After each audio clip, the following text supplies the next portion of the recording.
देश की राजधानी दिल्ली आज शूटआउट से दहल गई। एक ऐसा शूटआउट जिसकी तस्वीरें हैरान भी करती हैं, परेशान भी करती है और दहशत से भर देती है।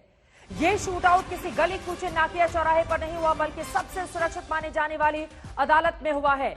और इसी पर कल दिल्ली जिला अदालत के वकीलों ने हड़ताल की घोषणा कर दी है। जिस तरह के शूटआउट का मामला रोहिणी कोर्ट के भीतर सामने आया है, गैंग वॉर के बाद वकीलों ने हड़ताल का ऐलान किया है।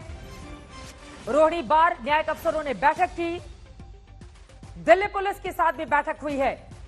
अदालत परिसर की सुरक्षा बढ़ाएगी दिल्ली पुलिस, इस बात का भरोसा भी दिया गया है। पुलिस ने वकीलों को सुरक्षा का पूरा भरोसा दिया है और कहा है कि कोर्ट परिसर में आने के लिए आईडी की जांच अब की जाएगी। रोहिणी बार न्यायिक अफसरों ने बैठक की है। रोहिणी कोर्ट ने गैंग वॉर के बाद सुरक्षा व्यवस्था भी बढ़ा ली है, जबकि कल दिल्ली जिला अदालत के वकीलों ने हड़ताल की घोषणा कर दी है। हिमांशु मिश्रा मेरे सहयोगी जुड़ चुके हैं ज्यादा जानकारी के साथ। हिमांशु, वकीलों ने एक तरफ हड़ताल की घोषणा कर दी है, गैंग वॉर के बाद ये तस्वीरें यकीनन बहुत ज्यादा परेशान और सवाल खड़े करती हैं कि आखिर इसके लिए जिम्मेदारी जवाबदेही किसकी तय की जाएगी। लेकिन खबर क्या है, सुनने में आ रहा है दिल्ली पुलिस के साथ बैठक हुई है, जिसके बाद दिल्ली पुलिस ने अदालत परिसर की सुरक्षा बढ़ाने की बात कही है। और क्या जानकारी मिल रही है आपको हिमांशु?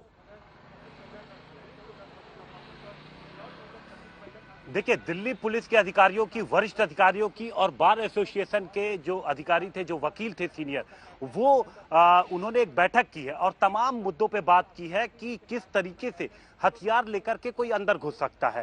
तो उसके बाद ये निश्चय किया गया है कि खासकर जैसे ये गेट देखिए चित्रा, इसी गेट पे लिखा हुआ कि अधिवक्ताओं के लिए और जो स्टाफ है उनके लिए, लेकिन यहाँ भी किसी तरीके का चूक ना हो। बैरिकेड यहाँ पर देखिए, भले ही मेटल डिटेक्टर वगैरह लगे हैं, लेकिन इसी गेट से आशंका है कि इसी गेट से वो अंदर की तरफ गए थे। तो जो रेकी की थी, जो सवाल यह है कि पहले उन्होंने जब रेकी की थी तो शायद उनको ये बात समझ में आ गई थी कि अगर वो वकील के वेश में आते हैं तो उस तरीके से फ्रिस्किंग नहीं होगी, उस तरीके से जांच नहीं होगी जिस तरीके से आम लोगों की जाती है।